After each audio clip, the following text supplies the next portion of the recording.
Hello, welcome. This is African King Academy. This is going to be first of many videos on the Club World Cup.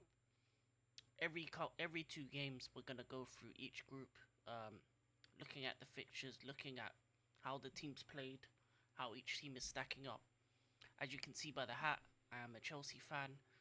I have an invested interest in how other teams are doing in the Club World Cup. My team is playing today at 8 p.m. UK time, so we're gonna start off by talking about Group A.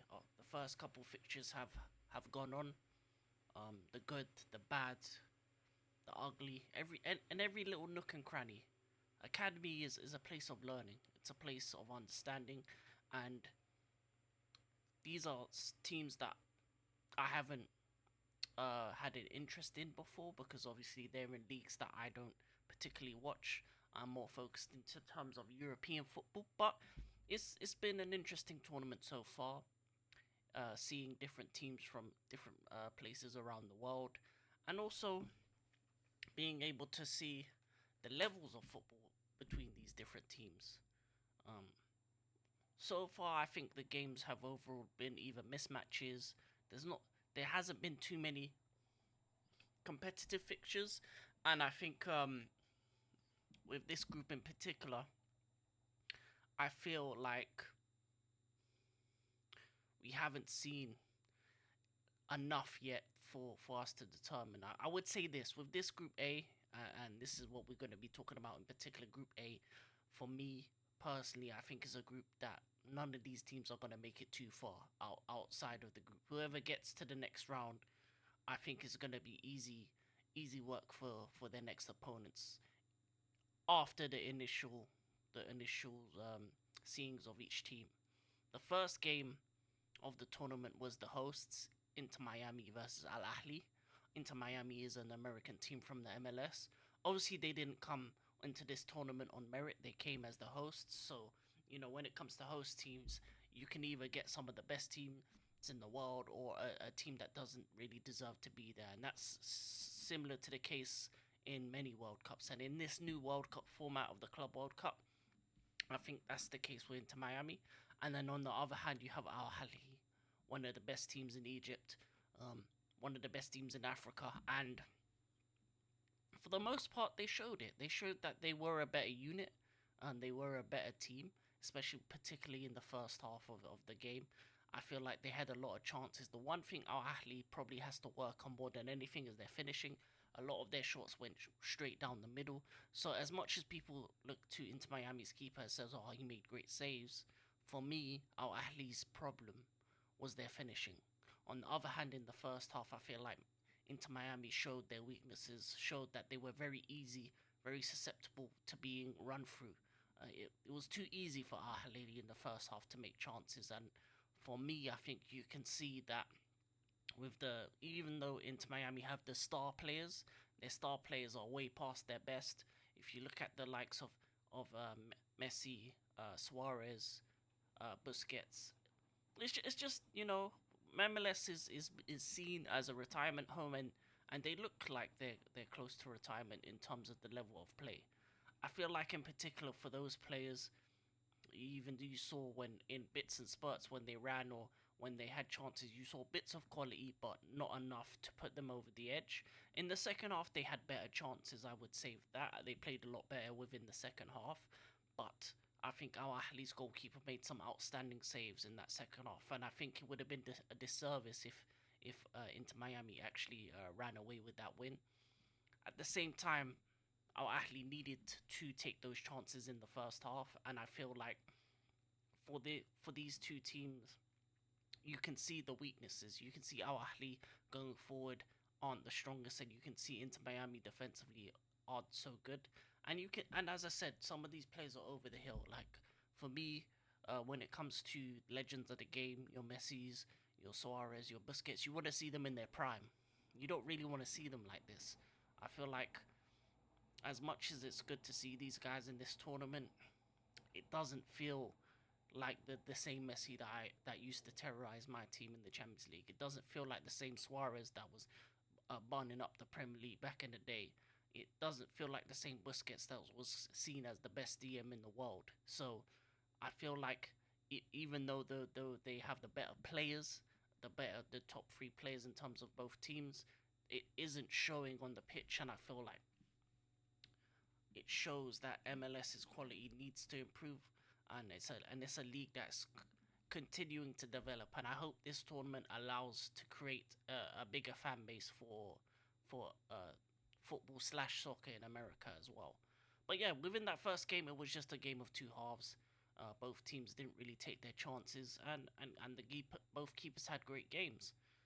Going into the next game, the next game was a strange one because you expect the European team to be the better of the two, but Palmeiras showed out. Really, they showed up, and I feel like in some cases Porto got away with it. I think Palmeiras has a couple talented youngsters up top in Vitor Roque, in Esteval, and as much as Palmeiras was able to create chances and create moments, and so with Porto, I just think this group in its entirety has shown that finishing is the issue.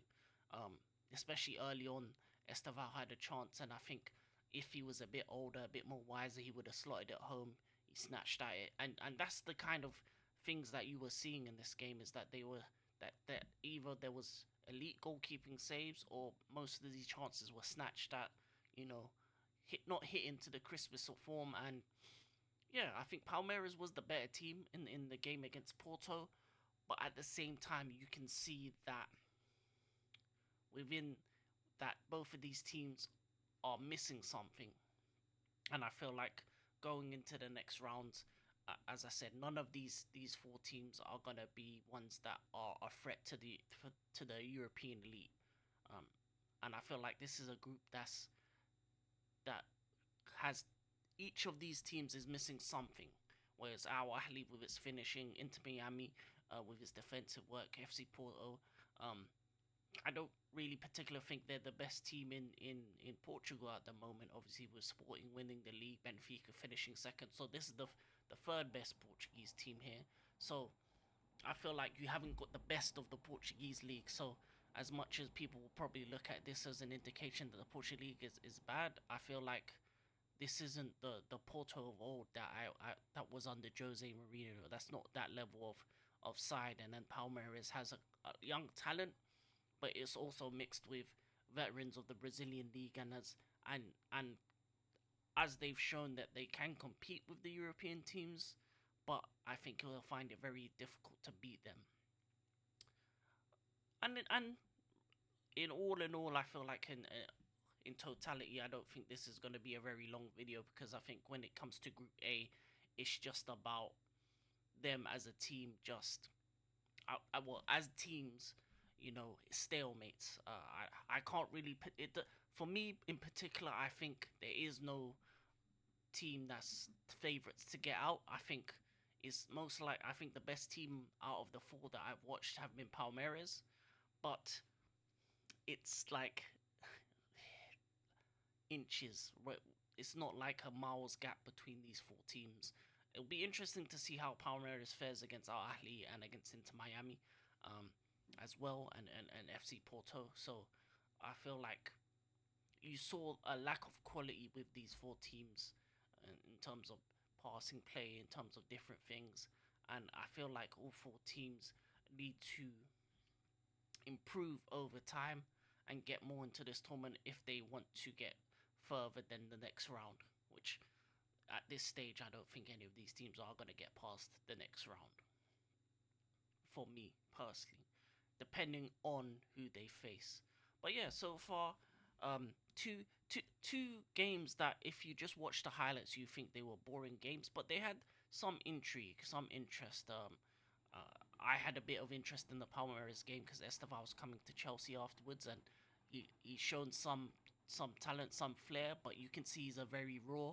And then with the likes of Al Ahly, you can see that they have some good moves, but their attacking isn't the greatest. Miami's defensive structure, and Porto has something left. I don't know what Porto's missing. I can't really put an eye on it, but I feel like for me, um, they just don't feel like one of those, like a great European side should. Because in most cases, the European teams should be dominating this tournament, as we've seen with in other cases. And I think Porto would be disappointed in their showing in the first game. In all honesty, um, considering that they were for the most part dominated by the Brazilian team, and were very lucky to get away with just getting away with the point. So yeah, that's my views on Group A so far. I'll come back after the second round of fixtures to talk more about Group A, and yeah, this is gonna be a continuation of where I talk about each group and kind of look at how I feel about those teams. Do I feel they're threats to my team's chances of winning the Club World Cup? With this group, no, I don't really see any threats. I don't see any teams that are elite or of great level, and you can see it by the score lines, by the lack of finishing. Um, I think the most elite thing about this group is the goalkeepers, I would say. So if a team needs a goalkeeper, I'm looking at you, Man United. Hey, there's goalkeepers available. So I would say that yeah, it shows that in any league that goalkeeping is important, and I think that's the most important thing that I've got from this group is that the goalkeeping is top notch. I would say that. But this is African King Academy, first of many for the Club World Cup, and I'm out. Peace.